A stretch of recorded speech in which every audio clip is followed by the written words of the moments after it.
बाबा साईं तव्हां ॿाहिरि निकितल हो, बंगलो अकेलो ख़ाली हो।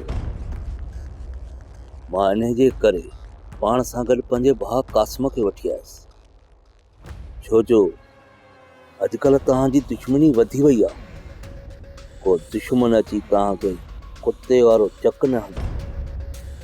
बाबर फिलहाल तव्हांजी भलाई इन में आहे त तव्हां हितां टरी वञो, इन में ई तव्हांजी बहितरी आहे। बाबा साईं हो नंढे रेस जा हाल वाल कोन, हाणे हुनजी तबियत कीअं आहे?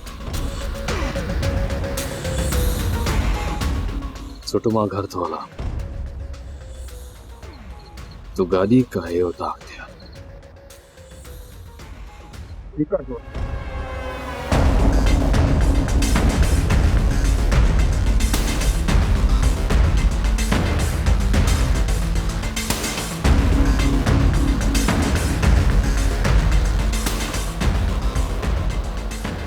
अदा तूं शुक्र कर जो तूं बंगले खां ॿाहिरि निकिरी आहे। जेकॾहिं तूं बंगले जे अंदरि हुजी हा न ऐं चाकर खान तोखे ॾिसी वठे हा न, तुंहिंजो क़ैद उते ई ठाहे, पर तुंहिंजा पीर ज़ोर आहिनि जो तुंहिंजी भलाई थी वई। अदा मूंखे इहो अंदेशो ई कोन्हे चाकर खान राति वापसी कंदो। अदा हिन में तूं छा थो सम्झी?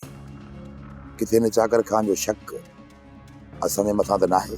शक जी त मूंखे ख़बर नाहे त कंहिं ते अथसि, बाक़ी चाकर खान खे इंतकाम जी वॾी पाह आहे, इन जे करे वापसि आयो थी। तो इन मां अंदाज़ो लॻा ख़्वाब जो कराची में ज़िंदगी मौत जी कशमाकश में कटे उन खे छॾे हेॾे रुख कयो अथई। तूं छा थो सम्झी? मां चाकर खान जी अॼु अखि करड़ी ॾिठी थो माए। अदा क़ासिम इंतकाम जी बाह हुनखे अंदर में वॾी अथई, पर हुनखे को पको सबूत न आहे। ऐं ॿुध, अवारो न थी जाए, चाकर खान जो वध में वध ख्याल रखजांइ।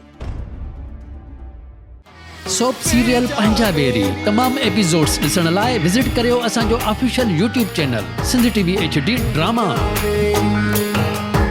सब्सक्राइब कयो असांजो official YouTube channel Sindh TV HD drama ऐं वधीक अपडेट लाइ बेल आइकन खे क्लिक करियो।